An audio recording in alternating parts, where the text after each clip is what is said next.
ఈ భూమి మీద మనిషి దేవుడు పుట్టించినప్పుడు యథార్థవంతుడిగా పుట్టించాడు, పాపం లేనివాడిగా పుట్టించాడు. పసి హృదయంతో అందరినీ ప్రేమించేవాడిగా, అందరినీ ఆప్యాయంగా పలకరించేవాడిగా, పసిబిడ్డ మనసుతో దేవుడి లోకంలో మనల్ని పుట్టించాడు. కానీ యథార్థంగా, న్యాయవంతుడిగా, పాపం లేనివాడిగా పుట్టిన మనిషి తర్వాత కాలంలో ఈ లోకాన్ని చూసి ఎదుగుతున్న కొద్దీ బాల్య దినాల నుండే పాపం చేయటం నేర్చుకున్నాడు. తప్పులు చేస్తున్నాడు, నేరాలు చేస్తున్నాడు, చంపేస్తున్నాడు, చంపుకుంటున్నాడు, దోచుకుంటున్నాడు, దాచుకుంటున్నాడు. దేవుడికి ఇష్టం లేని పాపపు జీవితాన్ని ఈ లోకంలో అనుభవిస్తున్నాడు. జాగ్రత్తగా వినండి. దేవుడు ఈ జీవితాన్ని మార్చాలి అనే క్రీస్తుని లోకానికి పంపించి, మీరు పాపం చేస్తున్నారు, మీరు తప్పు చేస్తున్నారు అని చెప్పాడు. క్రీస్తు దగ్గరకు మళ్లించబడిన తరువాత వేషధారణ మారింది, అలవాట్లు మారాయి. కానీ పాపం చేయటం ఏమన్నా మానేశారా? బాగా ఆలోచించుకోండి. మళ్ళా చెప్తాను, జాగ్రత్తగా ఉండండి. క్రీస్తులోనికి వచ్చిన తర్వాత, క్రైస్తవ్యంలోనికి వచ్చిన తర్వాత వేషధారణ మారింది, అలవాట్లు మారాయి. వేషధారణ అంటే కొన్ని సంఘాలలో తెల్లబట్టలు వేసుకునే గుడికి రావాలి, తెలుసు కదా మీకు. క్రైస్తవ స్త్రీలు అనగానే బొట్టు పెట్టుకోవటం మానేయాలి. అంటే ఏవో మారాయి. ఏం మారాయి అంటే వస్త్రధారణ మారింది. తర్వాత కొన్ని అలవాట్లు కొత్తగా వచ్చాయి. ఏంటి అలవాట్లు అంటే ఆదివారం గుడికి వెళ్ళాలి, ఇదొక అలవాటు. అప్పుడప్పుడు ఉపవాస ప్రార్థనలు చేసుకోవాలి, ఇదొక అలవాటు. నా ప్రశ్న ఏంటంటే, క్రీస్తులోనికి వచ్చిన తర్వాత పాపం చేయటం మానేశారా? అందరూ నా వైపు చూడండి. మీ దగ్గర మీ పక్కన కూర్చోడానికి వస్తున్న వాళ్ళు ఈ ఊరిలో వస్తారు, అమెరికా నుంచి వస్తారా? మీరు చూసిన ముఖమేగా, మరి ఆవిడ కూర్చునే వరకు ఆవిడ ముఖం ఇంకెందుకు చూస్తున్నారు? కొత్త మొహాలు వస్తున్నాయి. ఏంటి నేను చెప్పేవి, నా పాటలు ఎలా ఉంటాయంటే, మీరు కాస్త ఏవైనా పక్కావని చూసుకుంటా ఉన్నారంటే నేను ఏం చెప్పాను మీకు అర్థం అవ్వదు. కొంచెం కష్టం, కొంచెం జాగ్రత్తగా ఉంటేనే కానీ నేను ఏం చెప్తున్నానో అర్థం అవ్వదు. క్రీస్తులోనికి వచ్చిన తర్వాత క్రైస్తవుడు పాపం చేయటం మానేశాడా, మానలేదా? మీకు తెలిసిన ఆన్సర్ ఒకటి చెప్పండి. పోనీ ఎవరి గురించి ఎందుకు, మీరు పాపం మానేశారా, చేస్తున్నారా? నాకు ఆలోచించుకుని ఆన్సర్ చెప్పాలి. మీరు ఆన్సర్ చెప్పేంత వరకు నేను ప్రసంగం చెప్పను.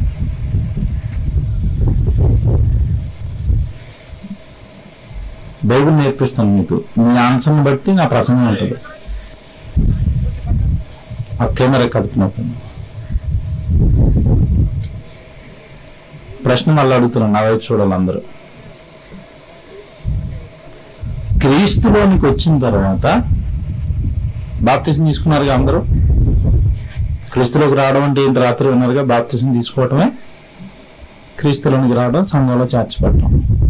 చేర్చబడిన తర్వాత పాపం చేస్తున్నారా, మానేశారా?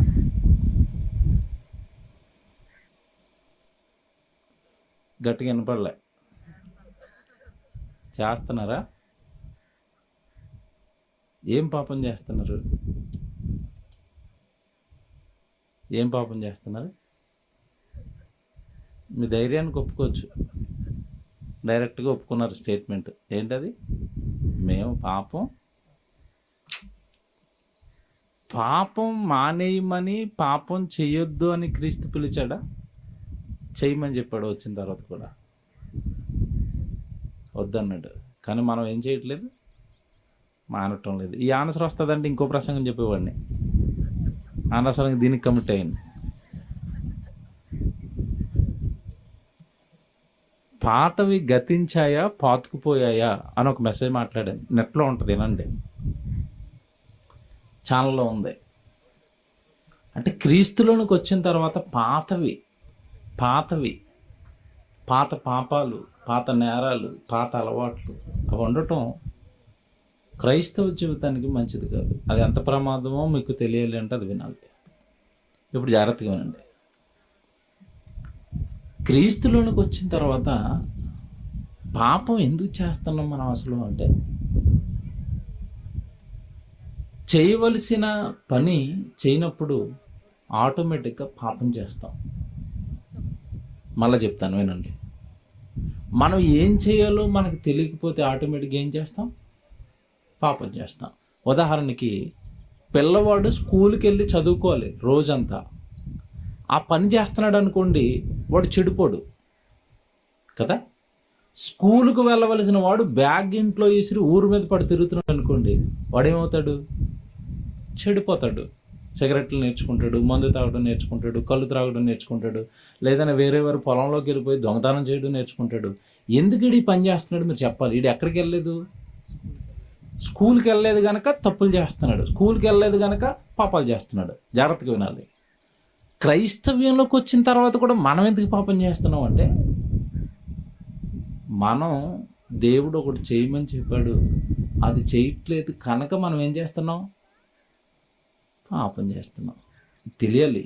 నేను ఎందుకండి పాడైపోతున్నాను, నేను ఎందుకండి ఇలాగా క్రీస్తులు ఎదగలేకపోతున్నాను, నేను ఎందుకండి దేవుడిలో గొప్పగా ఉండలేకపోతున్నాను, నేను దేవుడికి ఎందుకండి నేను నచ్చటం లేదు, నా ప్రార్థన దేవుడు ఎందుకు వినటం లేదు, మా కుటుంబం ఎందుకు బాగోట్లేదు, మేము ఎందుకు దేవుడిలో బాగోలేకపోతున్నాం, ఏంటి జరుగుతున్న తప్పు అని మన తప్పు ఏంటో మనకి తెలియాలి, మన నేరం ఏంటో మనకి తెలియాలి.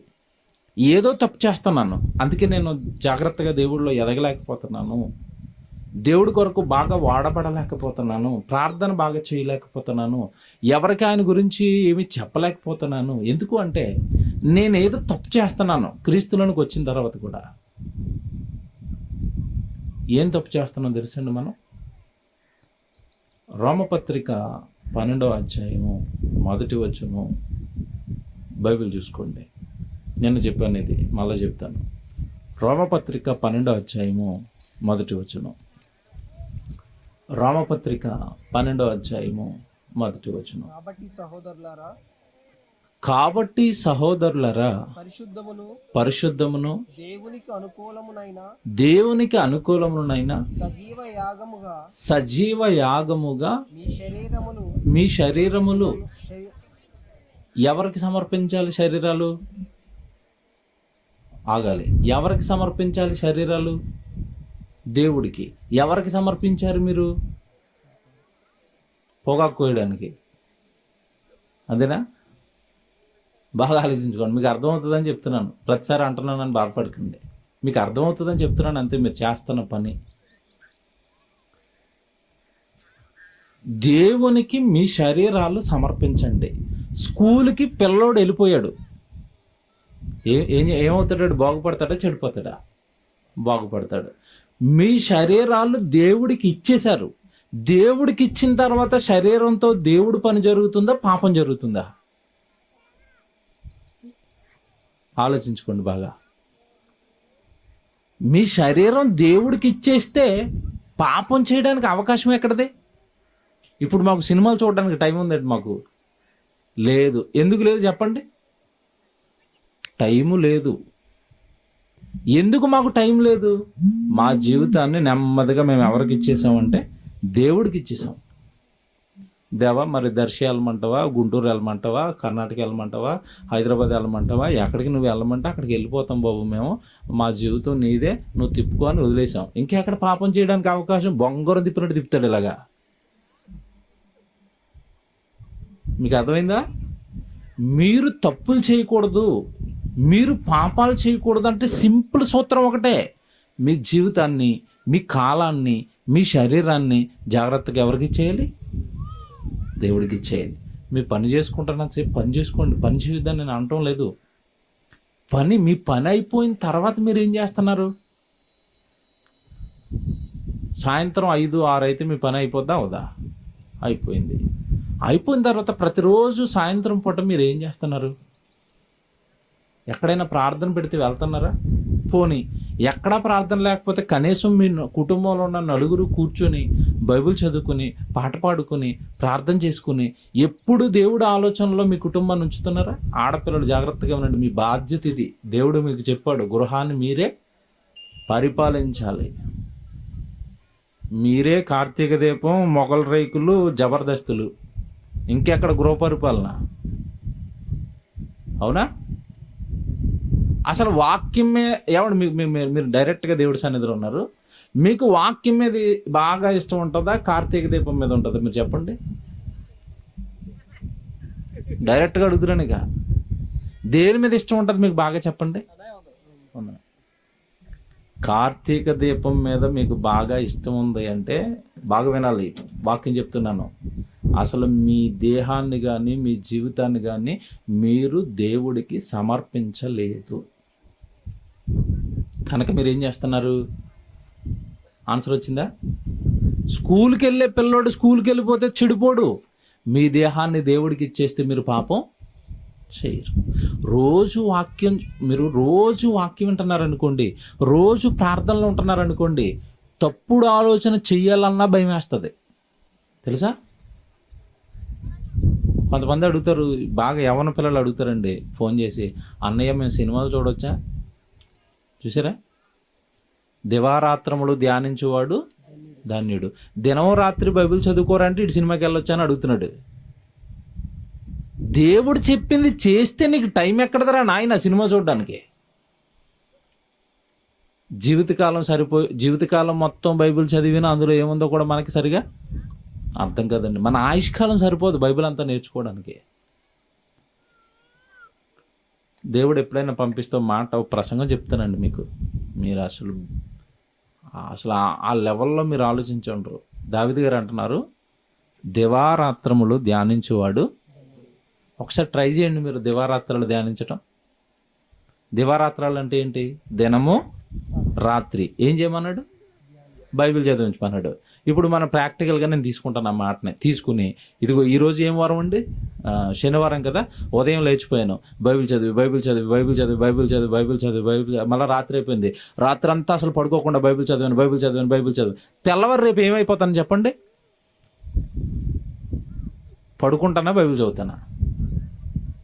రైట్ అంతా మేలుకున్నానండి, తెల్లవారేసరికి మనకి ఏమొచ్చేది? ఆటోమేటిక్గా నిద్ర వస్తుంది. మరి అక్కడ దివారాత్రాలు ధ్యానించిన వాడు ధన్యుడు అంటున్నాడు, దినము రాత్రి ఎలాగవుతుంది? ఇంకోటి చెప్తాను మీకు, బైబిలే దినమేమో పని చేసుకోవడానికి ఇచ్చాను అన్నాడు, రాత్రి అయ్యేసరికి ఏం చేయమన్నాడు? నిద్ర విశ్రాంతి తీసుకోండి అన్నాడు. మరి అక్కడ దావీదు గారు దివారాత్రాలు ధ్యానించమంటాడు, అసలు అవుతుంది అది? ఎప్పుడైనా బైబిల్ని ఎలా తీవ్రంగా ఆలోచిస్తారండి మీరు? ఏదో కీర్తనలండి, అలాగంతే, కంటతో పట్టుకోవటం, నోటుకొచ్చి చెప్పడం, పగ జరగటం. దేవుడు వాక్యాన్ని అసలు ఎందుకు రాశాడు, దీని వెనకాల చరిత్ర ఏంటని ఆలోచిస్తున్నారా? నేను చెప్పాను పాఠం అది.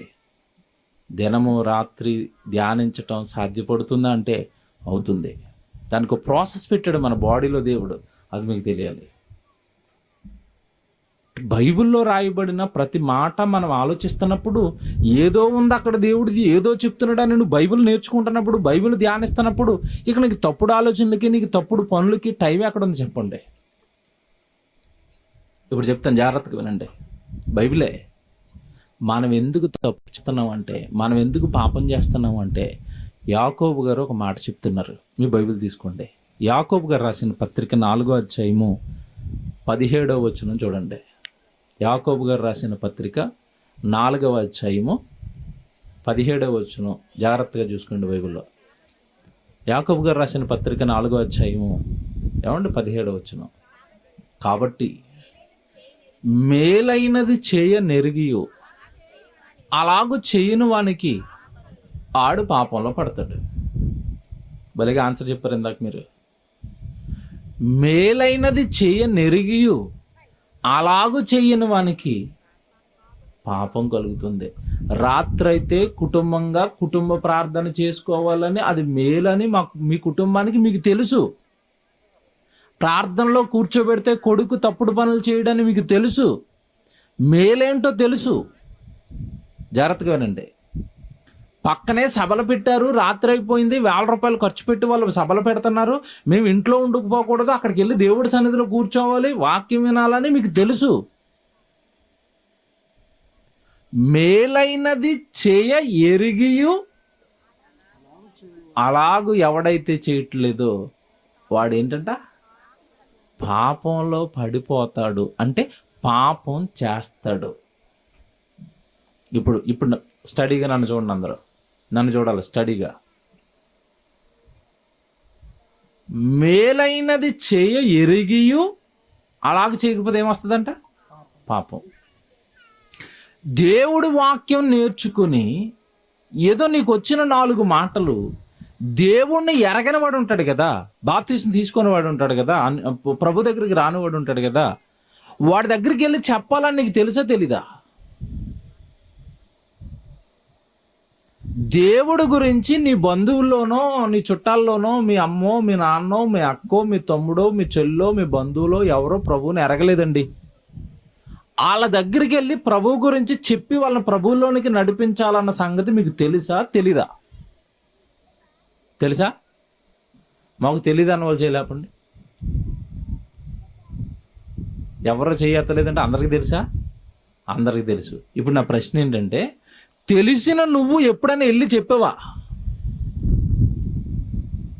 ఎందుకు చెప్పరు చెప్పండి? సూపర్ సీక్రెట్ చెప్తాను ఇప్పుడు, మీకు బయటకు వస్తుంది. ఎందుకు చెప్పరు దేవుడి గురించి? మీరు దేవుడి గురించి మేము చెప్పాము అనుకోండి, మా పాపాలు మా తప్పులు లిస్ట్ అంతా ఎత్తుతారు. మా ఊళ్ళేగా, మా జాతకం మొత్తం తెలుసు వాళ్ళకి. అవునా కదా? మీరు దేవుడి సన్నిధిలో ఉన్నారు, ఒప్పుకోండి. నేను మనుషుల్ని బాగా స్టడీ చేసి వాక్యాలు చెప్తాను.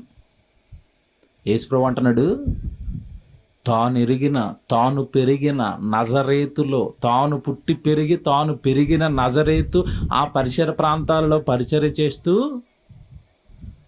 నాలో పాపం ఉన్నదని మీలో ఎవడరా నాలో పాపం పెట్టుకుంటాడు? మీ మధ్యలోనే ఉన్నానుగా, మీ మధ్యలోనే పుట్టానుగా, మీ మధ్యలోనే పెరిగానుగా, మీ మధ్యలోనే తిరిగానుగా, మీ మధ్యలోనే ఉన్నాను కదా. నాలో పాపం పట్టుకునేవాడు మీలో ఎవడైనా? మీరు మీ ఊరు నడిబొడ్డులో మీ కాలనీలో ఇలా నిలబడి నాలో ఎవడ చూపిస్తాడు పాపం అనండి? 100 మంది వస్తారు. నీ సంగతి నాకు తెలియదేంటి, పబ్లిక్లో చెప్పమంటావా ప్రైవేట్గా చెప్పమంటావా అంటారు. కాబట్టి మనం మన ఊర్లోనో మన కాలనీలోనో అనలేము ఈ మాట. ఎక్కడికి వెళ్ళి అంటాం?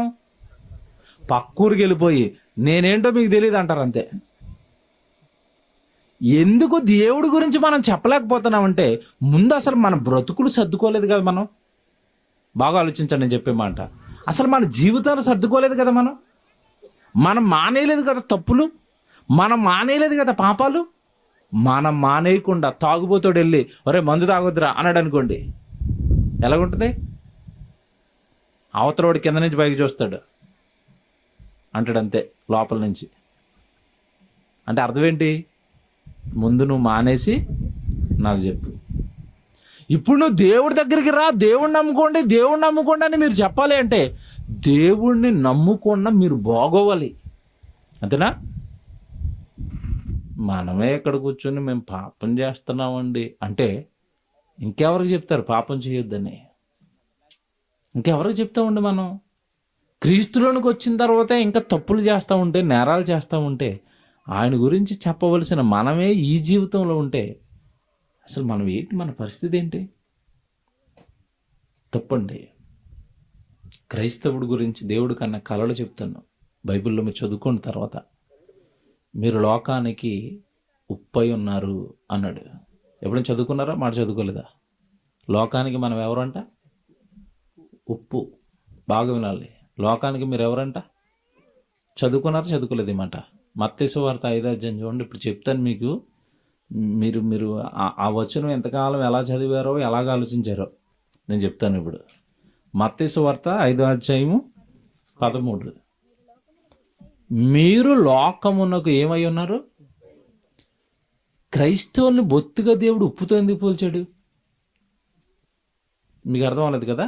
ఉప్పు విలువైందా, బంగారం విలువైందా? దేనికి ఎక్కువ రేటు? ఉప్పు బస్తాలు ఏమో రోడ్డు మీద ఉంటాయి, బంగారం ఏమో బీరోలో ఉంటుంది. క్రైస్తవులారా మీరు లోకానికి బంగారం అయి ఉన్నారు అని అనకుండా, క్రైస్తవులారా లోకానికి మీరు ఏమై ఉన్నారు? ఉప్పు. అసలు క్రైస్తవుడిని దేవుడు ఉప్పుతో ఎందుకు పోల్చాడు మనల్ని? అసలు మీరు ఉప్పు అని ఎందుకు అంటున్నాడు? ఎప్పుడైనా ఆలోచించుకున్నారు మీరు? ఉప్పు యొక్క లక్షణాలు మీకు తెలియాలి. ఉప్పు లక్షణాలు మీకు తెలియాలి. జాగ్రత్తగా వినండి. ఉప్పు పక్కన వంటలు జరుగుతున్నాయి కదా, అన్నయ్య సీనన్నయ్య వంటలు వండుతుండే, మనందరికీ రాత్రిపూట మంచి రుచికరమైన భోజనం పెడుతున్నాడు. ఉప్పు వేయకుండా వంట వండేసి మీకు పెట్టమనంటే నోట్లో పెట్టుకోగానే కారం లేదని అంటారా, ఉప్పు లేదని అంటారా? అందుకే ఉప్పుకు ఒక ప్రత్యేకత ఉంది. ఉప్పు గురించి ఒక సామెత ఉంది, అన్నేసి చూడు నన్నేసి చూడు అంటది. తెలుసుగా మీకు?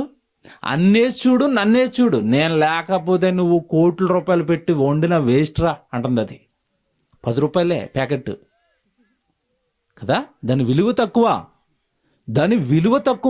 కానీ దాని పని ఎక్కువ. బాగా వినాలి. ఉప్పు విలువ తక్కువ, పని ఎక్కువ. మీరు లోకానికి ఏమై ఉన్నారు? ఉప్పు అని ఎందుకు అన్నాడు అంటే, మిమ్మల్ని ఎవడు పట్టించుకోడు. పెద్ద క్రైస్తవులని పట్టించుకుంటారా? అలా ఏదో విదేశీ మతం అంతేనా, మనల్ని ఎవడు పట్టించుకోడు. కానీ పట్టించుకొని మనమే లోకానికి రుచికరమైన మాటలు చెప్తాం. లోకం మాట్లాడుకునేవన్నీ సప్పగా ఉంటాయి, అంతేనా? లోకంలో జ్ఞానిగా పిలువబడుతున్న వాడు కూడా సప్పగానే మాట్లాడతాడు.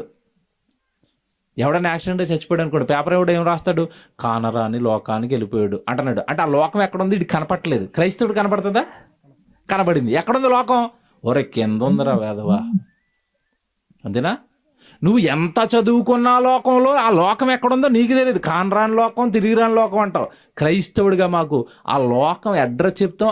అక్కడ వెళ్ళిపోయిన ఆ యాక్సిడెంట్లు అయిపోయిన ఆయన ఏమైపోయాడో, ఏం డ్యాన్సులు వేస్తున్నాడో కూడా చెప్తాం, అంతేనా? ఏమంటే పతలానికి వెళ్ళిపోయిన తర్వాత డ్యాన్స్ చేయటం అనుకుంటున్నారా? ఏంటి డ్యాన్సు? కేకలు పళ్ళు కొరకటం, కేకలు పళ్ళు కొరకటం, 2 స్టెప్పులు అనమాట. కింద స్టెప్, పైన స్టెప్. అసలు లోకానికి ఏమీ తెలియదండి. లోకానికి ఏమీ తెలీదు. నరుడు చనిపోయిన తర్వాత ఏమి జరుగునో ఎవరు తెలియజేస్తారు? నేనే చెప్పాలి. నేను చెప్పాను కనుక క్రైస్తవులుగా మీకు తెలిసింది మీరు లోకానికి చెప్పాలి.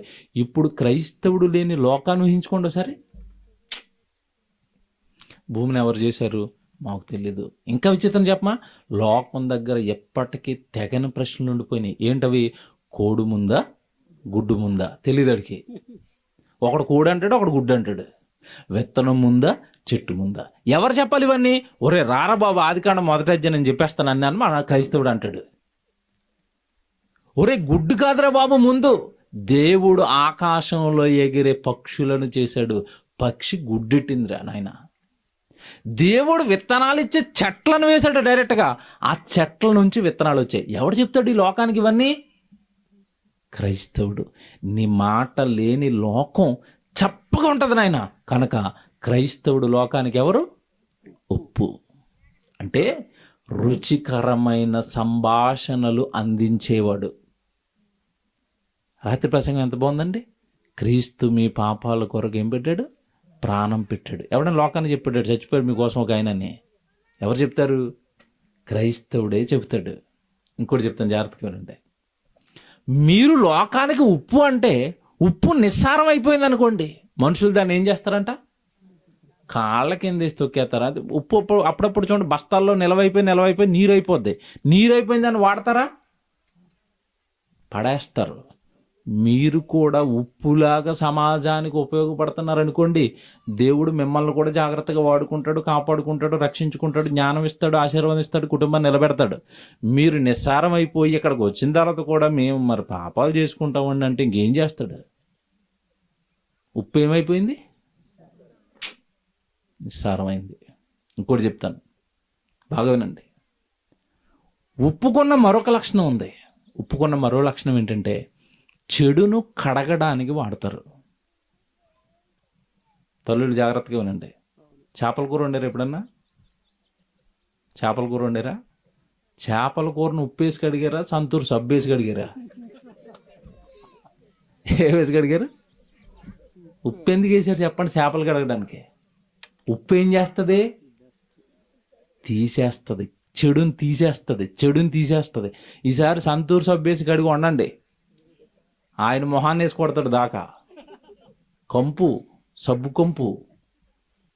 కానీ ఉప్పు వేసి కడగండి, మురికి అంతా తీసేసింది. మీకు సీక్రెట్ తెలుసండి? సముద్రంలో ఏముంటుంది? ఉప్పు ఉంటుంది కదా. సముద్రం లోపల ఏదైనా చెడు వచ్చింది అనుకోండి, అది ఉండనివ్వదు. ఎక్కడికి గెంటేస్తుందో తెలుసా? చచ్చిపోయిన శవాలన్నీ ఎక్కడికి వస్తాయి తర్వాత?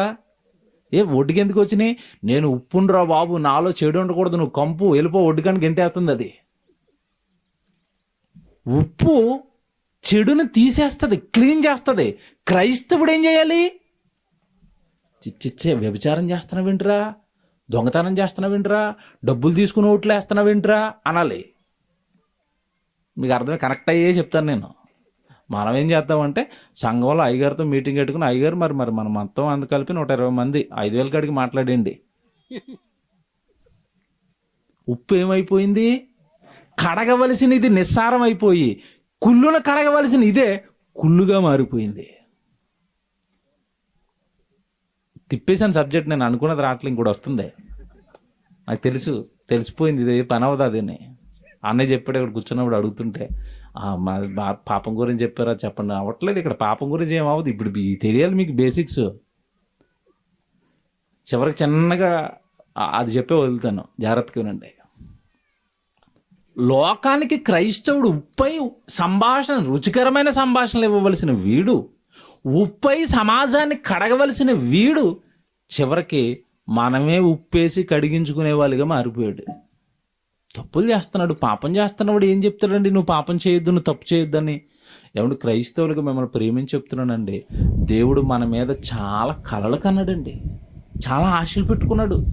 నా దగ్గరకు వచ్చిన తర్వాత నా పిల్లలు మారిపోతారు, నా దగ్గరకు వచ్చిన తర్వాత నా పిల్లలు పరిశుద్ధులైపోతారు, పరిశుద్ధులైపోయిన నా పిల్లలు లోకాన్ని పరిశుద్ధులుగా ఉండమని చెప్తారంటుంటే, మనం ప్రభు దగ్గరకు వచ్చిన తర్వాత మన నేరాలు, మన పాపాలు, మన బూతులు, మన అల్లరి, మన కేకలు, మన గొడవలు, ఏమన్నా ఎప్పుడు వీటితోనే మనం నిండిపోతే లోకానికి ఏం మంచి నేర్పుతామండి?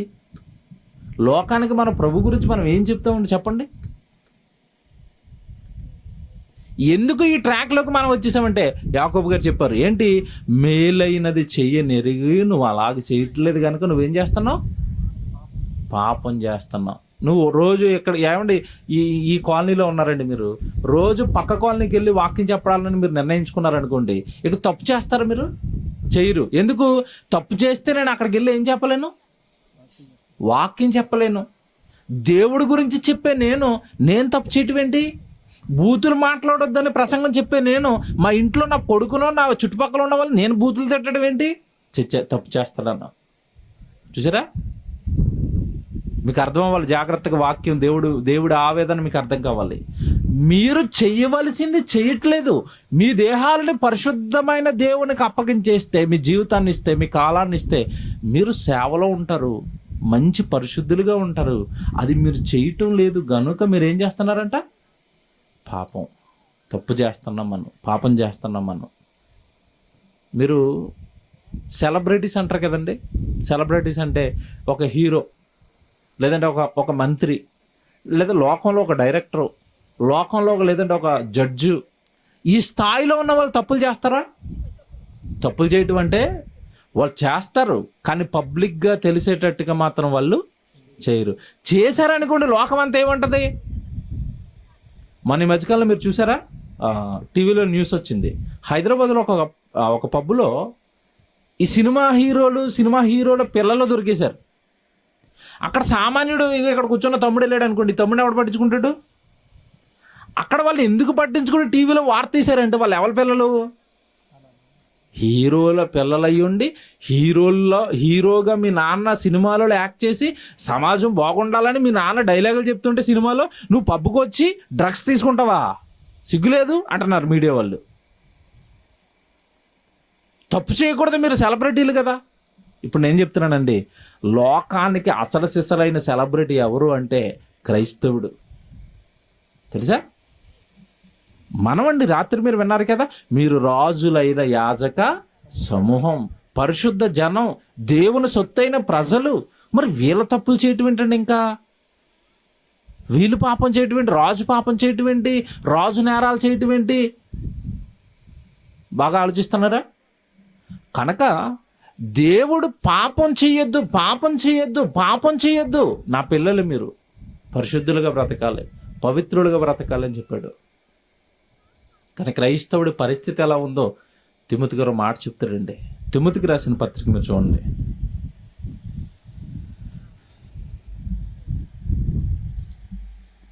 5వ అధ్యాయము 24వ వచనం, మొదటి పత్రిక 5:24. తిమోతికి రాసిన మొదటి పత్రిక 5వ అధ్యాయము ఏమండి 24వ వచనం. కొందరి పాపములు తేటగా బయలుపడి న్యాయపు తీర్పునకు ఏమి నడుతున్నాయంట? ముందే వాళ్ళు వస్తుంటే ముందు నడిచేస్తున్నాయంటే ఇవి ఏంటవి? ఆయన అలా రోడ్డు మీద వెళ్తున్నాడు అనుకోండి, బాబు వెళ్తున్నాడండి రౌడీ అంటే ఆయన కాదు, ఆయనకు ముందు ఏమి నడుస్తుంది? ఏమండి ఏం బైబిల్ అండి? మీకు వాక్యాలు అర్థం అవ్వాలి, కానీ బుర్ర పేలిపోయి బుర్ర తిరిగిపోయి చచ్చ నా జీవితం బాబోయ్ అనిపిస్తుంది. ఎంత బాగా చెప్తున్నాడు చూడండి అక్కడ.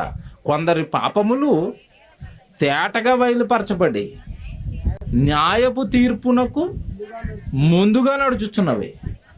మరికొందరు, ఇంకో బ్యాచ్ ఉందంట, మరికొందరి పాపాలు వాళ్ళ వెనకాల వెళ్ళిపోతున్నాయంట. అంటే ఇప్పుడు సీన్ ఎలాగుందంటే ముందు పాపాలే, వెనకాల కూడా.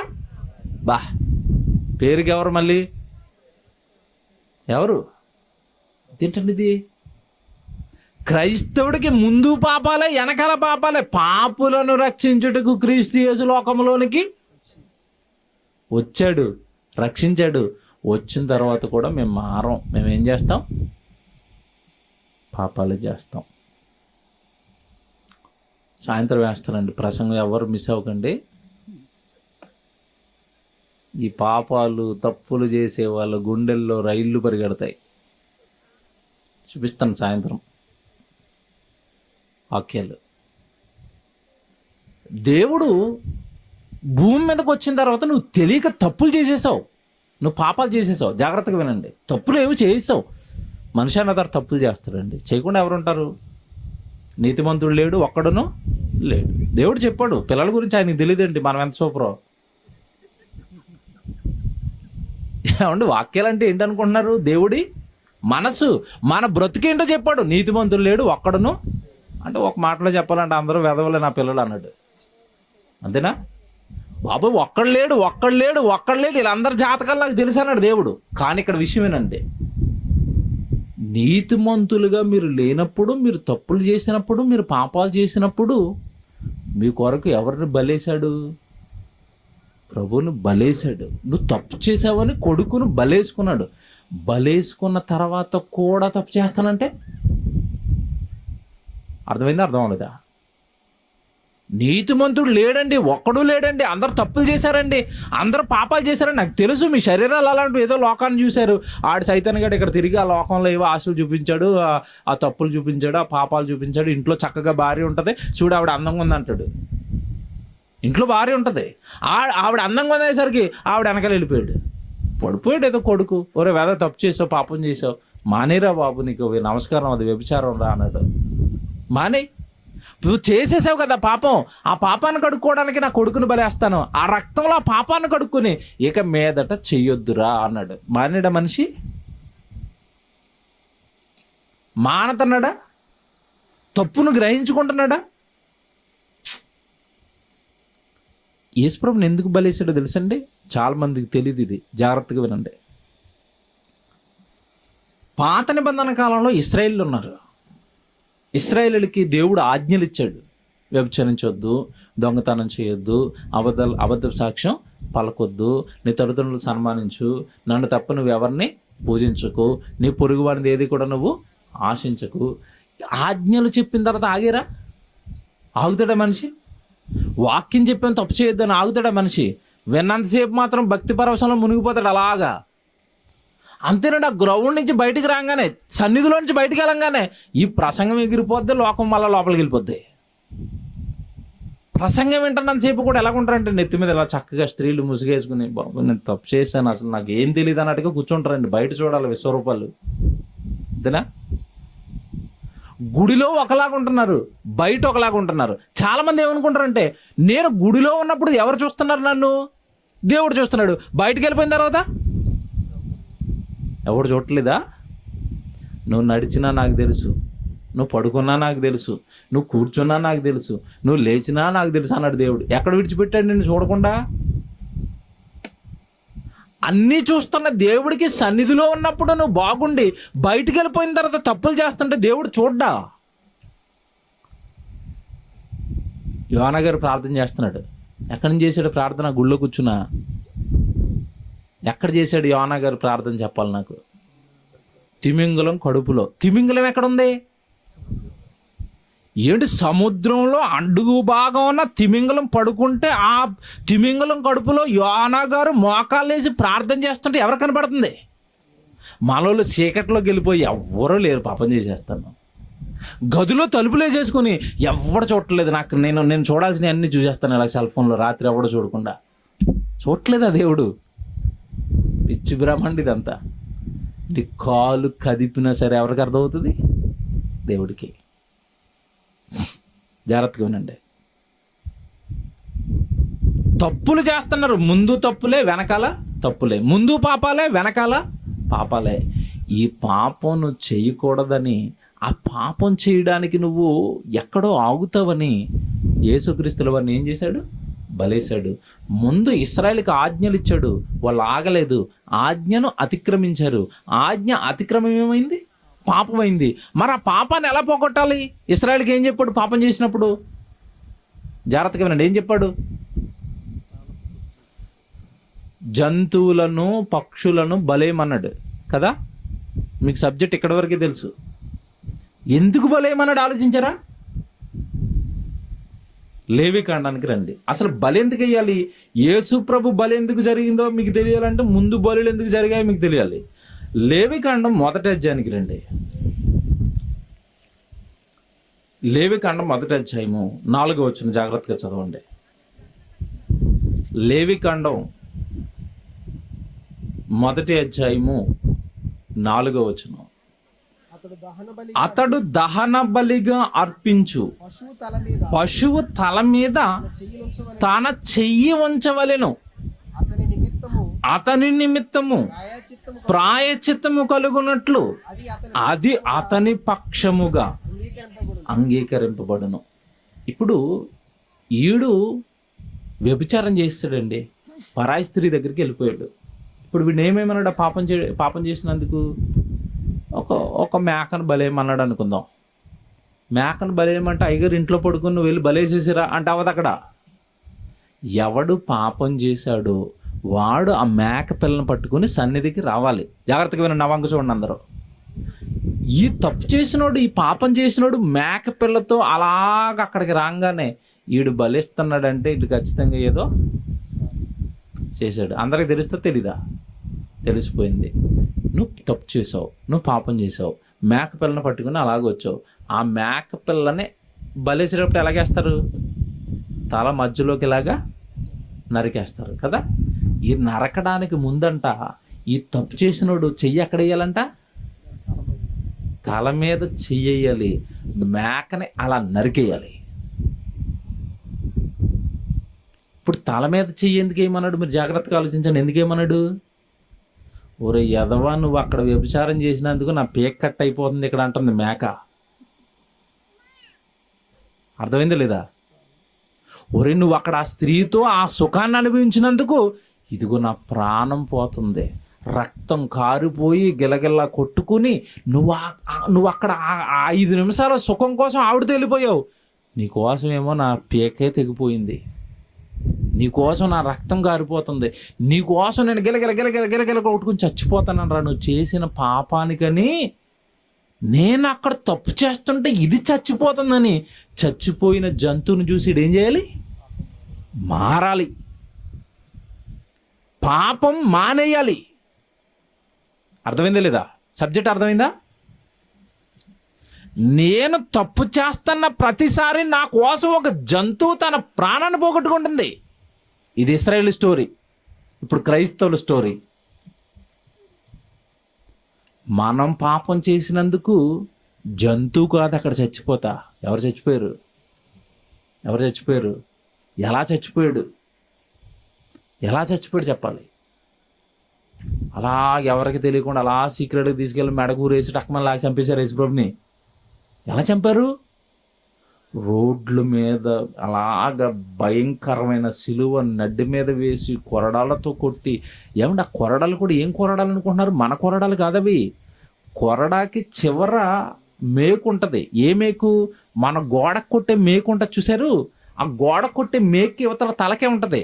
ఆ తలకే కట్ చేశారనుకోండి, అటువైపు గుచ్చుకుంటుంది, ఇటువైపు కూడా గుచ్చుకుంటుంది. అలాంటి మేకులు చివరి తాళ్ళుకు కట్టి అలాగే యేసుక్రీస్తుని కొట్టి ఇలా లాగుతుంటే ఏమొస్తుంది? చర్మం ముక్కల కింద ఊడిపోయిందండి. ముక్కల కింద ఊడిపోయింది చర్మం. ఆ ఊడిపోయిన ఆ చర్మం దగ్గర నుంచి కుళాయిలోంచి నీళ్ళు వచ్చినట్టుగా రక్తం చిందింది. ఎందుకు చచ్చిపోయాడు యేసుప్రభు? అంత క్రూరంగా ఎందుకు చచ్చిపోయాడు? నిజానికి ఆ దెబ్బ ఎవరి నడ్డి మీద పడాలో తెలుసా? నీ నడ్డి మీద పడాలి. ఆ నడ్డి అడ్డిట్టాడు. వాడిని కొట్టొద్దు తండ్రి, నన్ను వెయ్యండి.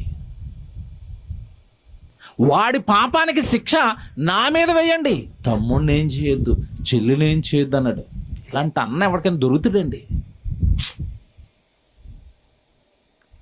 అంత క్రూరంగా కొట్టి కొట్టి కొట్టి కొట్టి రక్తాన్ని మొత్తం లాగేసి చివరికి చేతుల్లో మేకులు, కాళ్ళల్లో మేకులు, ఇన్ని దెబ్బలు కొడుతూ మరలా బరువైన మ్రానుతో చేసిన సిలువ నడ్డి మీద పెట్టి లాగి లాగి లాగి లాగి ఆ కలవర కొండ మీదకి వెళ్ళి సిలువకేసి చచ్చిపోయాడు. ఇంత క్రూరంగా యేసుక్రీస్తుల వారు ఎందుకు చచ్చిపోయారంటే ఆయన నడ్డి మీద పడ్డ ప్రతి దెబ్బ కూడా మనం చేసిన పాపం. ఇప్పుడు చెప్పండి, ఎంత క్రూరంగా యేసుక్రీస్తుల వారు నీ కోసం చచ్చిపోతే ఆయన్ని అంగీకరించానని చెప్పి కూడా మళ్ళీ ఏం చేస్తున్నారు? మళ్ళీ ఇంకొకరు ఏమన్నా బలేస్తాడు మన కోసం. తెలియదు చాలామందికి ఇది. నీ కోసం దేవుడు ఇంకెవరిని బలి వెయ్యడు.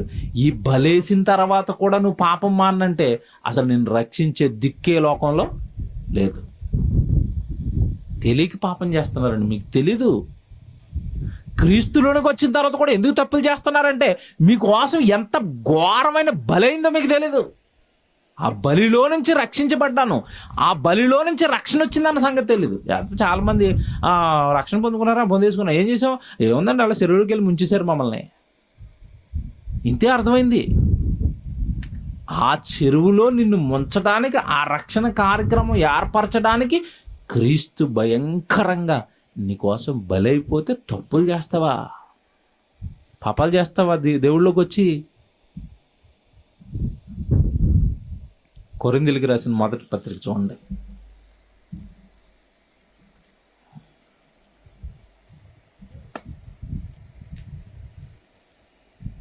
ఏమంటే మొదటి పత్రిక 2వ అధ్యాయం అనుకుంటా, చూడండి, ఒక మాట చూపిస్తాను.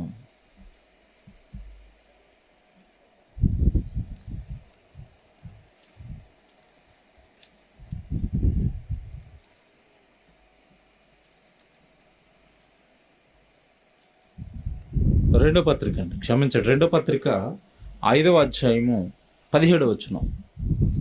కొరింథీయులకు రాసిన 2వ పత్రిక 5వ అధ్యాయము 17వ వచనం చూడండి.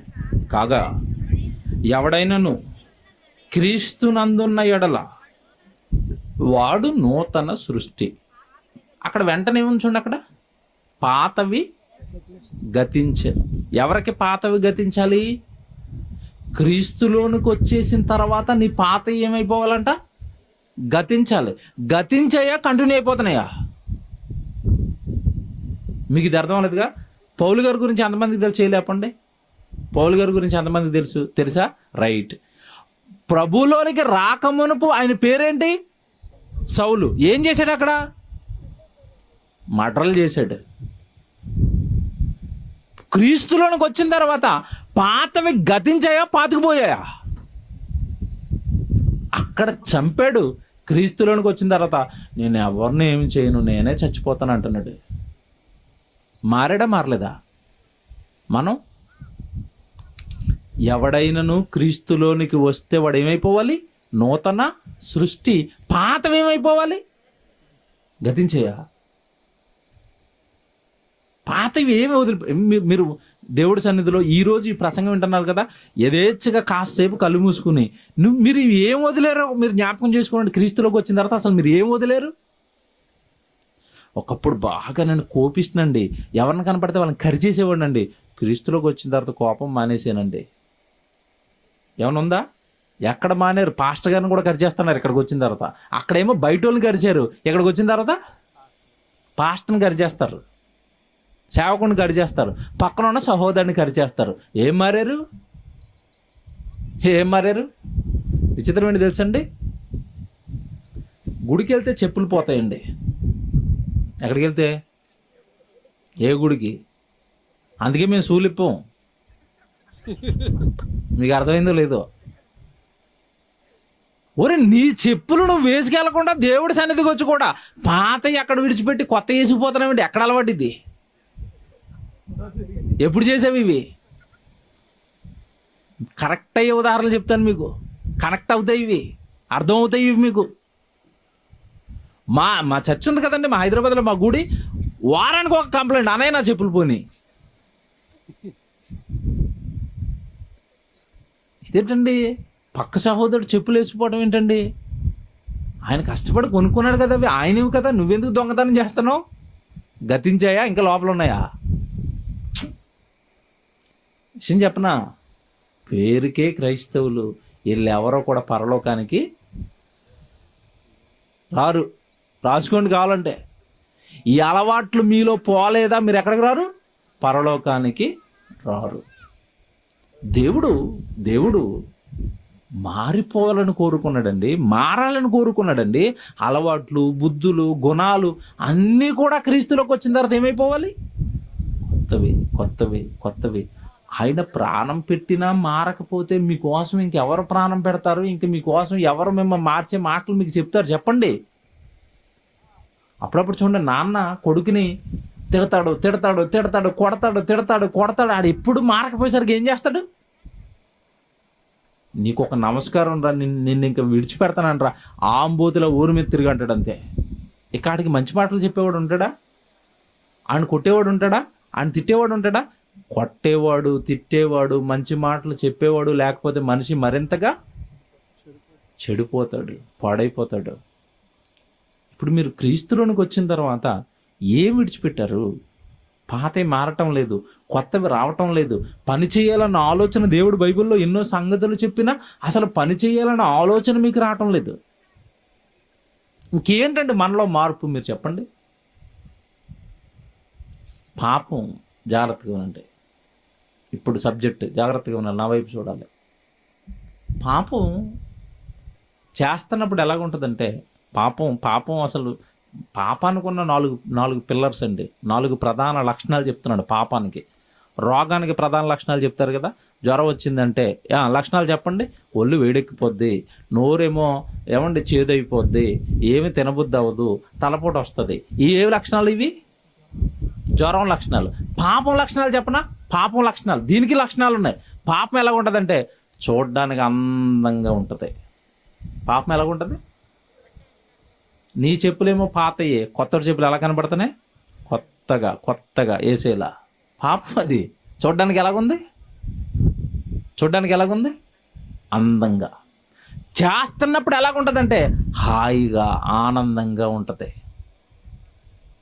పాపం ఎలాగుంటుంది చేస్తున్నప్పుడు?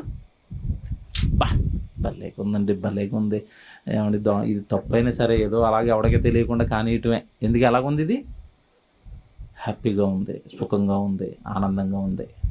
వినండి జాగ్రత్తగా. ఇక్కడే పడిపోయారు మీరంతా. ఈ విషయాలు మీకు అర్థమయ్యేటట్టుగా చెప్పక తప్పు చేస్తున్నారు, పాపం చేస్తున్నారు. మీరు అదృష్టవంతులండి. నేను చెప్తున్నానుగా, ప్రసంగం అంత మంచి ప్రసంగం ఇది. మీరు అదృష్టవంతులు. మీ తప్పులేంటో దేవుడు మీకు అర్థమయ్యేటట్టుగా చెప్తున్నాడు. మన మన నేరాలేంటో మనం చేస్తున్న అది నేరమని మనకు తెలియజేసాం, వాటన్నీ చెప్తున్నాడు దేవుడు ఈరోజు. పాపం చూడడానికి ఎలా ఉంది?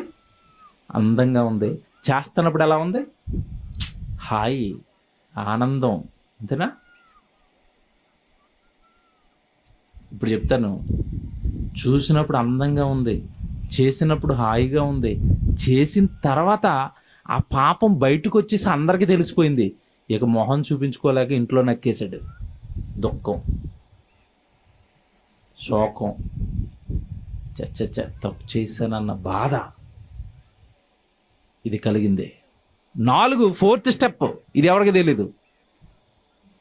నువ్వు తప్పు చేస్తే, నీ పాపం చేస్తే దేవుడు ఖచ్చితంగా నీ మీదకి శిక్ష అనేది తెస్తాడు. ఏం తెస్తాడు? శిక్ష. ఈ 4 చెప్పండి వరుసగా. ఇప్పుడు పాపం ఎలా ఉందో చూడడానికి? అందంగా కనబడుతుంది. రైట్. సెకండ్, అందంగా ఉన్నది. కావాలి కావాలి కావాలి కావాలి. మొత్తం మీద ఏదో ప్లాన్లు వేసి పక్కోడి భార్యని పడగొట్టేశాడు, అనుభవించేశాడు. హాయి. ఈ అక్రమ సంబంధాలు అనేవి వెంటనే తెలియవు. ఒక 6 నెలల్లో, సంవత్సరమో గడిచిన తర్వాత భార్యకి తెలిసిపోయింది. భార్య ఇంట్లో ఏం చేస్తుంది? గోల, గొడవ. వీరిద్దరూ కొట్టుకుంటుంటే పక్కన పిల్లలు వస్తారు. డాడీ ఏటి నువ్వు తప్పు చేసావా అని పిల్లలు తిడుతున్నారు. ఎలాగుంటుందండి డాడీ పరిస్థితి? తప్పు చేశాను. ఊర్లో వాళ్ళు అందరికీ తెలిసిపోయిందా? ఏమన్నా ఇంట్లో గొడవ అవుతుంది అనుకోండి, విచిత్రం ఏంటో, వీళ్ళింట్లో ఏం జరుగుతుందో వీళ్ళకి పెద్దగా పట్టించుకోరండి. చాలామంది ప్రజలు అలాగ ఉంటారు. పక్క నుంచి చిన్న సౌండ్ వస్తుంది అనుకోండి, చెవాటి వేత్తరిగా ఏదో జరుగుతుంది. చిన్నగా ఇన్ఫర్మేషన్ వచ్చింది అనుకోండి, ఆ వచ్చిన రోజే వీధి మొత్తానికి తెలిసిపోద్ది. TV 9 కంటే ఫాస్ట్ మనోళ్ళు. వార్త అయినా కాస్త లేట్ అవుతుందేమో కానీ ఇంట్లో ఏదైనా పక్కోడి ఇంట్లో తప్పు జరిగిందంటే మొత్తం కాలనీ అంతా తర్వాత రోజుకే తెలిసిపోద్ది. వీడు పలానా తప్పు చేశాడంట. ఊర్లోకి టీ తాగడానికి వెళ్తున్నాడు అనుకోండి, ఈడనాడు, ఈడే. వెంటనే వీడికి అర్థమైపోద్ది. వార్త బయటికి చచ్చ ఇలాగ తల కిందకి వేసుకుని నాకేం తెలియదు అన్నట్టుగా అలాగ వెళ్ళిపోతూ ఉంటాడు. ఇక దేవుడు విడిచిపెడతాడా? శిక్షేస్తాడు. ఇప్పుడు ఒక ఆయన్ని జ్ఞాపకం చేస్తాను, మీకు అర్థమైపోతాయి. దావీదు మంచోడు అండి. దావీదు చాలా మంచోడు. మీరు మంచోళ్ళే, తెలియక చేస్తున్నారు. అందుకే చెప్తున్నాను నేను, మీరు మంచోళ్ళే. ప్రభు దగ్గరికి వచ్చారంటే మీరు మంచోళ్ళండి, లేకపోతే రారు మీరు. లేకపోతే దేవుడు తేడా మిమ్మల్ని. మీకు చెప్తున్నాను మళ్ళీ, మీరు మంచోళ్ళు. తెలియక చేస్తున్నారు మీరు. దానివల్ల వచ్చే పర్యవసానం గుర్తించక చేస్తున్నారు. మీరు మంచోళ్ళు. దావీదు మంచోడు, గొర్రెలు కాపరి. దేవుడు అంటే చాలా ఇష్టంతో చిన్నోడంటే యుద్ధం రాకపోయినా దేవుడి ప్రజలైన ఇశ్రాయేలుని తిట్టాడని ఆ ఫిలిష్తీయుల మీదకి చిన్నప్పుడే యుద్ధానికి వెళ్ళిపోయాడు. ఏం పట్టుకుని వెళ్ళాడు? కత్తెట్టుకున్నా, ఒడిసెల్లో చిన్న రాళ్ళు వేసుకుని ఆయన చంపేస్తానని వెళ్ళిపోయాడు. ఏమంటే ఎంత భక్తి ఉంటే అంత రోషం వస్తుంది దేవుడి మీద. మంచోడు దావీదు.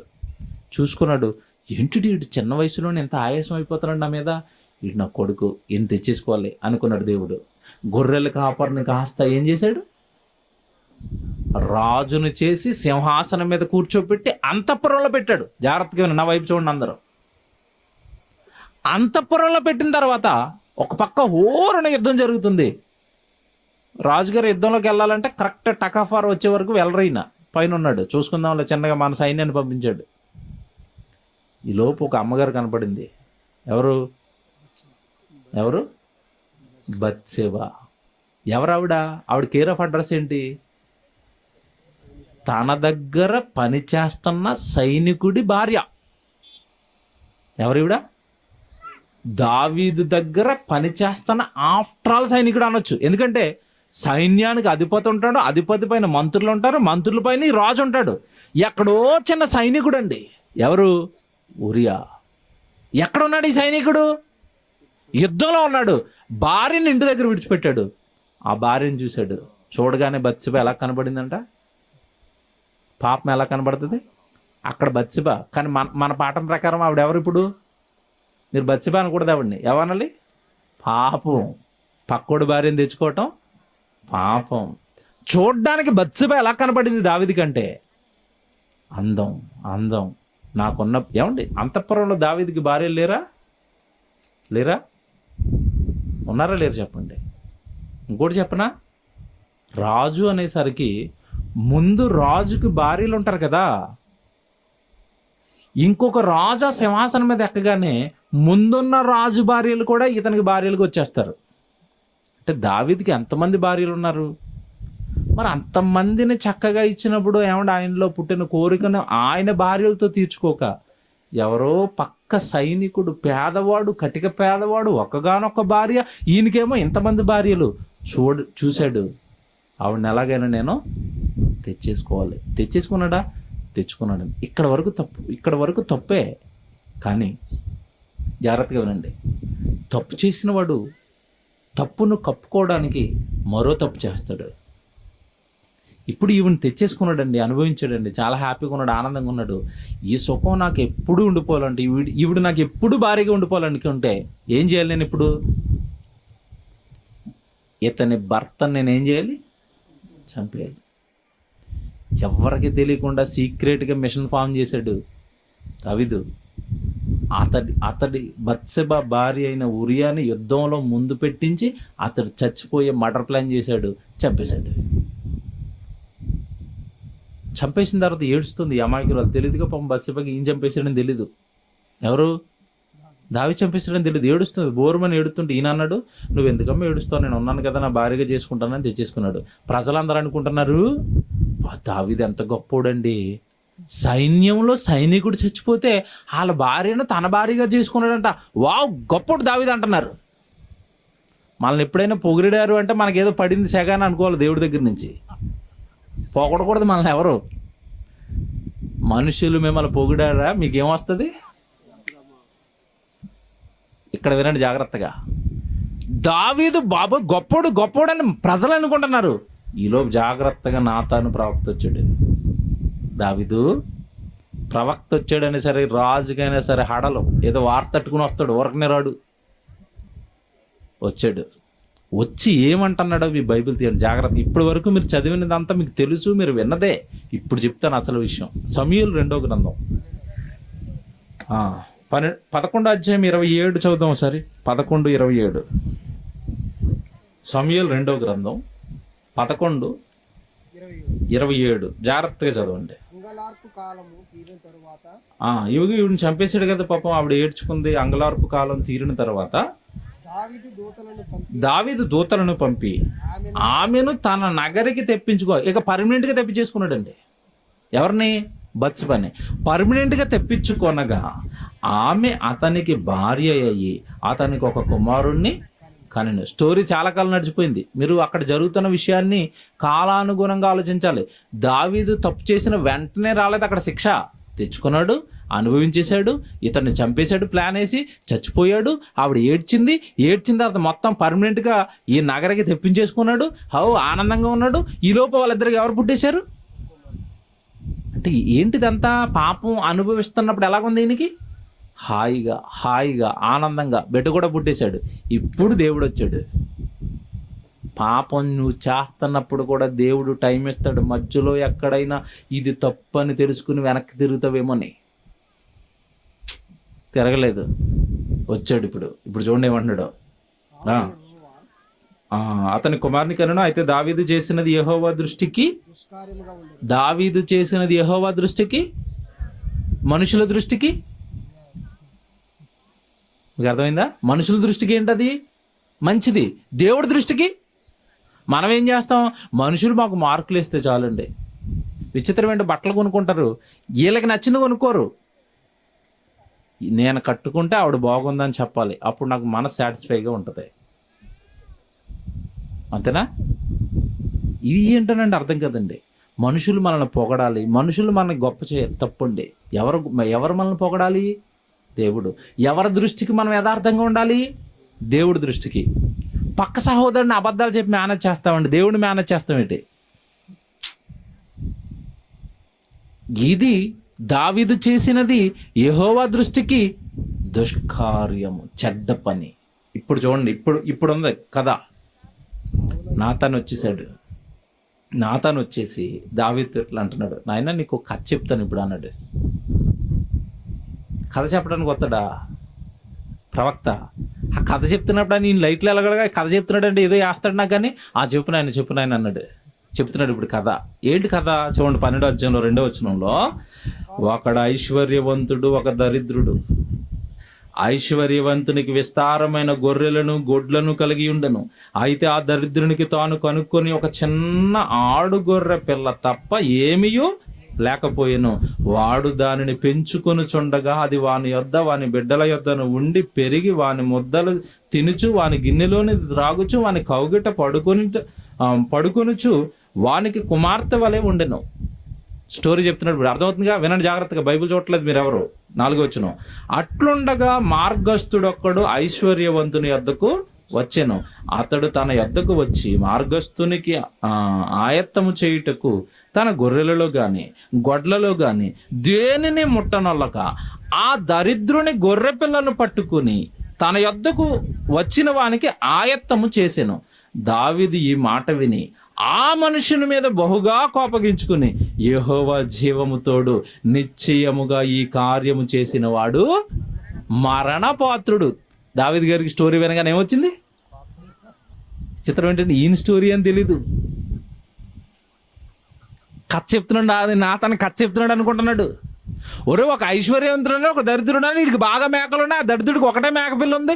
ఆడు ఎవరో మార్గంలోకి వెళ్ళిపోతే ఇంటికి వచ్చాడు విందు చేయమని. విందు చేయాల్సినప్పుడు ఈడింట్లో ఉన్న మేకపిల్లని చంపకుండా ఆ ఒక్కగానొక్క నా మేకపిల్లని చంపేసాడు. అనగానే దావీదుకి సర్రమైన కోపం వచ్చి ఆ కార్యక్రమం చేసిన వాడిని ఖండలుగా నరకాలంటున్నాడు. ఎవరింతకి ఆ ధనవంతుడు ఎవరు? ఈయన. కింద చెప్పాడు చూడండి నాతాను ఇప్పుడు, వాడు కనికరము లేక ఈ కార్యము చేసిన గనక గొర్రె పిల్లలకు ప్రతిగా 4 గొర్రె పిల్లని ఇవ్వాలని నాతానుతో అన్ను. 7వ వచనం, నాతాను దావీదును చూచి ఆ మనుషుడవు నీవే, ఎత్తిసాడు బండ. ఆ మనుషుడివి నువ్వే దావీదు, నువ్వే ఆ దరిద్రుడివి, నువ్వే ఆ పాపం చేసింది. ఇంట్లో ఇంతమంది భార్యలను పెట్టుకొని నీకు కోరిక పుడితే ఆ ఒక్కగానొక్క భార్య, ఒక్కగానొక్క దరిద్రుడు పాప సైన్యం నీ దగ్గర చిన్న ఉద్యోగం చేసుకుంటున్నావు, భార్యను తెచ్చేసుకుంటావా దావీదు? ఎంత కోపం వచ్చిందో తెలుసా నాకు. నువ్వు నాకు కావాలని అడిగితే, ఇక్కడ దేవుడు మనసు ఆలోచించండి, నువ్వు నాకు కావాలని అడిగితే ఇంకో 100 మంది భార్యలను నువ్వేమన్నా నేనిస్తాను. అక్రమంగా ఎందుకు నువ్వు తెచ్చుకున్నావు? అంతేనా? గొర్రెలు కాచుకునేవాడిని పట్టుకొచ్చి అంతఃపురంలో కూర్చోబెట్టి అంత ఆస్తిని ఐశ్వర్యాన్ని భార్యలను ఇస్తే నువ్వు అక్రమంగా ఒక భార్యను తెచ్చేసుకుంటావా? తెచ్చుకోవడానికి అతను చంపేస్తావా దావీదు? మిమ్మల్ని అడుగుతున్నాను ఇప్పుడు, నా వైపు చూడాలి అందరూ. దేవుడు ఈ లోకంలో మంచి స్థితిలో మనల్ని పెట్టాడండి, పెట్టలేదా? ప్రస్తుతం మనకు మంచి స్థితిలోనే ఉన్నామా? మంచి స్థితే. రక్షణ ఇచ్చాడా? ఇచ్చాడు. ప్రార్థన ఇచ్చాడా? ఇచ్చాడు. గుడినిచ్చాడా? ఇచ్చాడు. వాక్యం ఇస్తున్నాడా? ఇచ్చాడు. ఇన్ని ఇచ్చిన తర్వాత కూడా లోకంలోకి వెళ్ళి పాపం చేస్తానంటే దావీదును అడిగిన దేవుడు నిన్ను అడగడా? అర్థమైందా లేదా? వాళ్ళు తెలియక పాపం చేస్తున్నారు, వాళ్ళకి ఈ జ్ఞానం లేక పాపం చేస్తున్నారు. నువ్వు క్రీస్తులోనికి వచ్చి బాప్తిసం తీసుకొని వాక్యం వింటూ తప్పులు చేస్తుంటే, ఇన్నిచ్చినా నువ్వు తప్పులు చేస్తున్నావు, ఇన్నిచ్చినా నువ్వు పాపాలు చేస్తున్నావు అంటే దావీదు పిలక పట్టుకున్న దేవుడు మన పిలకట్టు కూడా. మన ఇష్టమా మన పాపాలు? మన ఇష్టమా? అయిపోయింది దావీదు పని. ఏడుస్తున్నాడు, బోరుని ఏడుస్తున్నాడు. నాతాను కాళ్ళు పట్టుకుంటున్నాడు. తప్పు చేసేసాను ప్రభు, నా కాళ్ళు ఎందుకు పట్టుకుంటావు? ఇప్పుడు నువ్వు పట్టుకోవాల్సింది ఎవరి కాళ్ళు? దేవుడి కాళ్ళు పట్టుకో.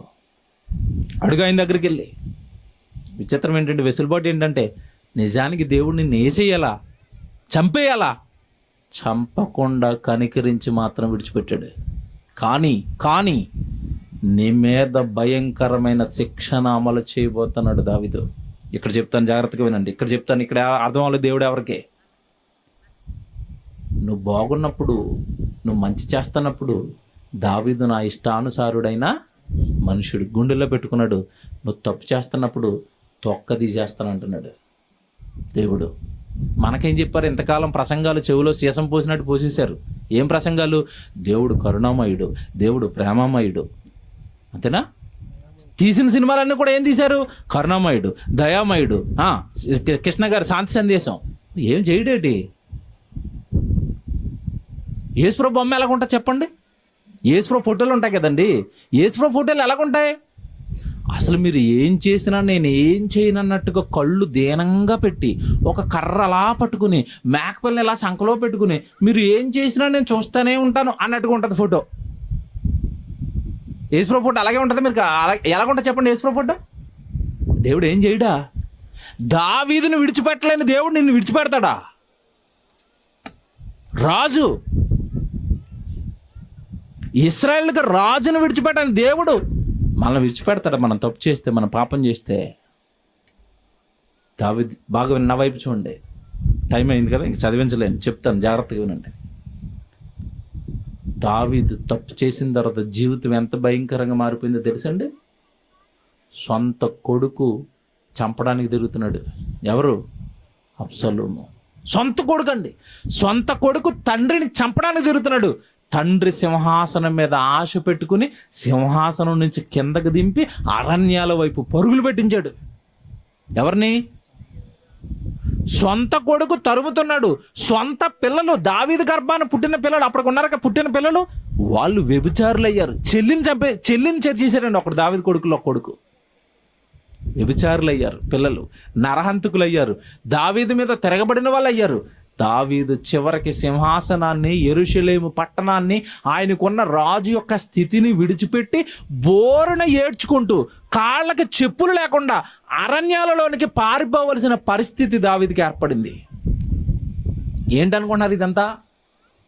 ఏంటిది? పాపానికి దావీదుకు దేవుడు వేసిన శిక్ష. వాక్యం చెప్పి తప్పు చేయొద్దంటే తప్పు చేస్తేనే ఎంత శిక్ష ఇస్తే, ఇప్పుడు నీ కొరకు యేసుప్రభును బలేసిన తర్వాత కూడా నువ్వు తప్పులు చేస్తున్నావు అనుకో, పాపాలు చేస్తున్నావు అనుకో, నిన్నేం చేస్తాడు? ఇంకెంత కోపం ఉంటుంది మన మీద? అర్థమైందా లేదా? జస్ట్ ధర్మశాస్త్రాన్ని ఇచ్చి ధర్మశాస్త్రాన్ని వాళ్ళ చేతుల్లో పెట్టి పాటించిన వాళ్ళ మీద దేవుడు అంతగా రగిలిపోతుంటే, కోపడుతుంటే, ప్రభువును బలేసిన తర్వాత కూడా నువ్వు పాపం చేస్తానంటున్నావు. నిన్నేం చేయాలి? సంగతి చెప్పనా? శరీరానికి ఏదైనా బాధ వచ్చినా, శిక్ష వచ్చినా శరీరం ఉన్నంత కాలమే, తర్వాత ఉంటుందా? ఇప్పుడు క్రైస్తవుడికి ఏమేస్తాడు శిక్ష దేవుడు? బలేసినా మారవా, నా కొడుకుని నీ కోసం అంతలా కొట్టించేసినా మారవా, నిన్ను విడిచిపెట్టనురా. దావీదుకి కొద్ది కాలం శిక్ష, క్రీస్తును బలేసినా మారనందుకు నీకు జీవితకాల శిక్ష. ఎక్కడేస్తాడు? ఒక్క క్షణములోనే వారు పాతాళమునకు దిగిపోతారు. దిగింది మొదలుకొని బాబోయ్ అక్కడ ఉంటుందండి బాధ, బాధ, బాధ, బాధ. ఆరని అగ్ని, చావని పురుగు. అగ్ని ఆరదు, పురుగు. ఎందుకు అందులోకి వెళ్ళిపోయారు? ఎందుకు అందులోకి వెళ్ళిపోయారు? నా కొడుకును బలేసిన మారనప్పుడు దావీదుకి వేసినట్టుగా ఏదో చిన్న శిక్ష వేసి వదిలేను నిన్ను. యుగ యుగాలు, తరతరాలు పాతాళంలో వేసి నిన్ను కాల్చేస్తానన్నాడు దేవుడు. తెలుసా ఎందుకు వెళ్తున్నారు పాతాళానికి? అంటే తెలియదు వెళ్ళమంది. ఇది కథ, ఇది స్టోరీ. ఎందుకు వెళ్తున్నాడు మనిషి పాతాళానికంటే ఇదే. ఇటు కొడుకును బలేసిన పాపం మానవా, ఇంకేం చేయనురా నీకోసం? ఇంకేం చేయమంటావు? ఇంకెలా మార్చుకోమంటావు? దావీదండి, ఏమండి దావీదు ఏడ్చాడండి. ఎంత ఏడుపు ఏడ్చాడో దావీదండి. ఒక మాట చూస్తే గుండు తరుక్కుపోద్దండి. రాజండి కళ్ళంప నీళ్లు పెట్టుకుని బోరుని ఏడుస్తున్నాడు దావీదు. సమూయేలు 2వ గ్రంథం చూస్తాను, ఒక మాట చూపిస్తాను చూడండి. 15వ అధ్యాయం చూడండి, 13వ వచనం.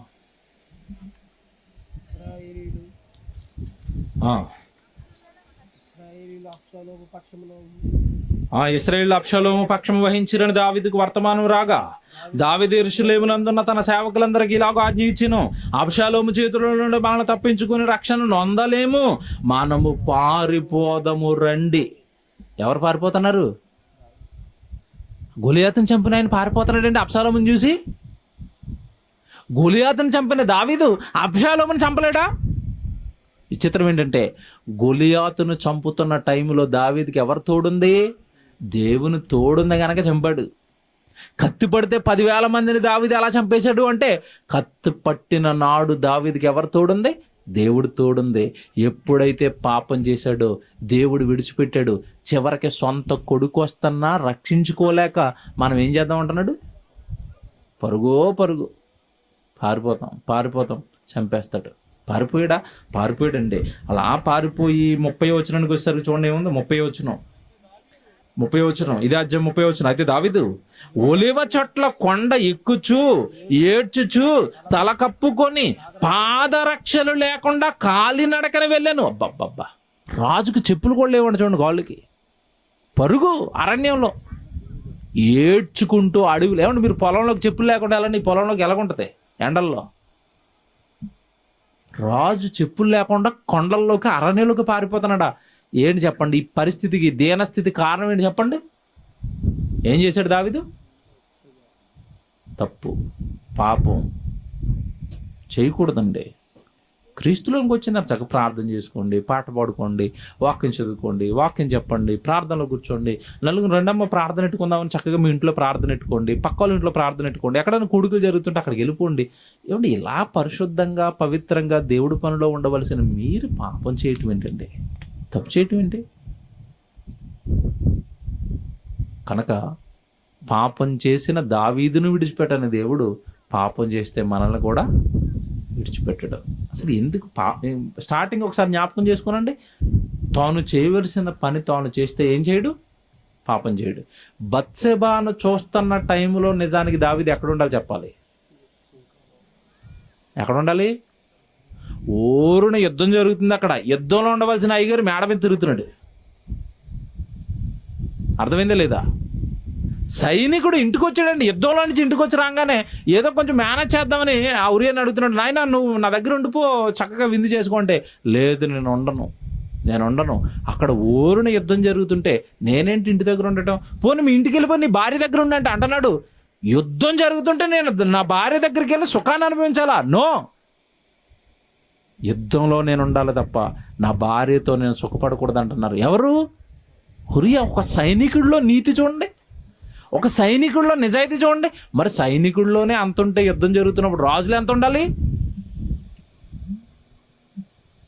మీకు అర్థమైంది? ఇప్పుడు మీరు చేయవలసిన పని మీరు చేయనప్పుడు మీరు ఎక్కడ ఉంటారు? పాపంలో ఉంటారు. ఇంకో విషయం చెప్పను. ఇప్పుడు మీకు అర్థమవుతుంది. ఇప్పుడు మీరంతా ఎక్కడ కూర్చున్నారు? ఎక్కడ ఉన్నారు ఇప్పుడు మీరంతా? ఇప్పుడు వాక్యంలో ఉన్నారు. మీరంతా వాక్యం వింటున్నారు. ఇప్పుడు మీరు జాగ్రత్తగా దేవుడి సన్నిధిలో ఉన్నారు, వాక్యం వింటున్నారు. ఒకవేళ ఈ ప్రార్థన ఈ కూడికి లేదనుకోండి, మీరు ఎక్కడ ఉంటారు చెప్పాలి? ఇప్పుడు ఎక్కడ ఉంటారు? పోనీ ఇది అర్థం అవ్వలేదు. రేపు ఈ టైంకి మీరు ఎక్కడ ఉంటారు చెప్పండి? ఒక ఆవిడ హ్యాపీగా అలా మంచం వేసుకుని టీవీ రిమోట్ చేతిలో పెట్టుకుని తిప్పు, నెక్స్ట్ ఒకదాని తర్వాత సీరియల్ ఒకటి, ఒక సినిమా తర్వాత ఇంకో సినిమా, ఏమంటే ఒక పాట తర్వాత ఇంకో సినిమా పాట. విచిత్రం ఏంటంటే సన్నిధిలో గంట కూర్చోవడానికి అటు తిరుగుతారు, ఇటు తిరుగుతారు, కదులుతారు, పక్కలతో మాట్లాడతారు. టీవీ చూసేటప్పుడు మాత్రం ఓసారి పడుకుని, ఓసారి కూర్చుని, ఓసారి ఏమో నిలబడి 4 గంటలైనా టీవీ ముందు అసలు అలసటే రాదండి. పాపం మీకు ఇష్టంగా కనపడుతుంది, పాపం మీకు ఆనందంగా కనపడుతుంది. తుదకది మిమ్మల్ని ఎక్కడికి నడిపిస్తుంది? పాతాళానికి. దేవుడి సన్నిధి కష్టంగా ఉంటుంది. ఎండ వేడి కూర్చుని కాళ్ళు లాగేస్తున్నాయి. ఏంటన్నా మీకే బాధగా ఉంటే చెప్తున్న వాళ్ళకి ఎలా ఉంటుంది చెప్పండి? కూర్చుని హాయిగా శ్రోతలుగా మీకే ఎంత బాధ ఉంటే చెబుతున్న వాళ్ళకి ఎంత పెయిన్ ఉంటుంది. ఈ కార్యక్రమాన్ని ఏర్పాటు చేసి అంత పని జరిగిస్తున్న వాళ్ళకి ఎంత పెయిన్ ఉంటుంది, వాళ్ళకి ఎంత బాధ ఉంటుంది. అవన్నీ వాళ్ళు భరిస్తున్నారు. దేనికోసం? దేవుడి కోసం. మీకు సంగతి చెప్పనా? ఈ తమ్ముడు 4 రోజులు ఈ పనిలో ఉన్నారండి. వీళ్ళకి ఎక్కడైనా ఊపిరి సలుపుతుందా? సినిమాలు చూసుకోవడానికి, పాటలు వినుకోవడానికి, సినిమాలు చూడడానికి వాళ్ళకి ఏమైనా టైం ఉందా? లేదు. ఎందుకు లేదు చెప్పండి? ఏముంది ఇక్కడ? దేవుడు పని ఉంది. దేవుడు పని పెట్టుకున్నవాడు పాపం చేయడు. ఖాళీగా ఉంటే ప్రార్థన చేసుకోండి. బైబిల్లో చక్కగా తీసుకుని దావీదు గారిది ఏంటో చదువుకుంటానండి, దావీదు గారు నాకు తెలియాలండి. బైబిల్ చదువుకోండి ఖాళీగా ఉంటే. తప్పుడు పనులు ఎందుకు చేస్తారు? పాపం ఎందుకు చేస్తారు? ఎవరో ఒక ఆవిడ తిట్టేస్తుంది. గ్రామాల్లో సహజంగా జరిగేవి ఇవే కదా. నా రాయి ఇలా జరిగిపోయింది అంటాడు ఒకడు. మా ఇంటి ముందు ఏదో టెంట వేసారంటాడు ఒకడు. ఏ కదండి ఊర్లో గొడవలో. పొలానికి వెళ్ళాడు అనుకోండి, పొలంలో రాయి అవతల జరిగింది, ఆడీడు కొట్టు. విచిత్రం ఏంటంటే ఆడీడు కొట్టుకున్నారు, దొల్లేస్తున్నారు పొలంలో పడి. కరెక్ట్గా 50 సంవత్సరాల తర్వాత ఆడు ఉండడు, ఈడు ఉండడు, పొలం అక్కడే ఉంటుంది. అవునా కదా మీరు చెప్పండి? వాడు ఉండడు, అవతల ఉన్నవాడు గట్టు అవతల ఉన్న వాడు ఉండడు, గట్టు అవతల ఉన్న వీడు ఉండడు. కానీ ఇద్దరు కొట్టుకు చచ్చిపోతూ ఉంటారు. వీళ్ళిద్దరూ ఉండరు, పొలం అక్కడే ఉంటుంది. ఏట్రా ఇదంతా మాయ కదా, మీకేం అర్థం అవ్వట్లేదా? ఎందుకు కొట్టుకుంటున్నారు, ఎందుకు తిట్టుకుంటున్నారు, ఎందుకు చంపుకుంటున్నారు, అసలు ఎందుకు పుట్టారు, అసలు ఏం చేస్తున్నారు మీరు? బాగా ఆలోచించుకోండి.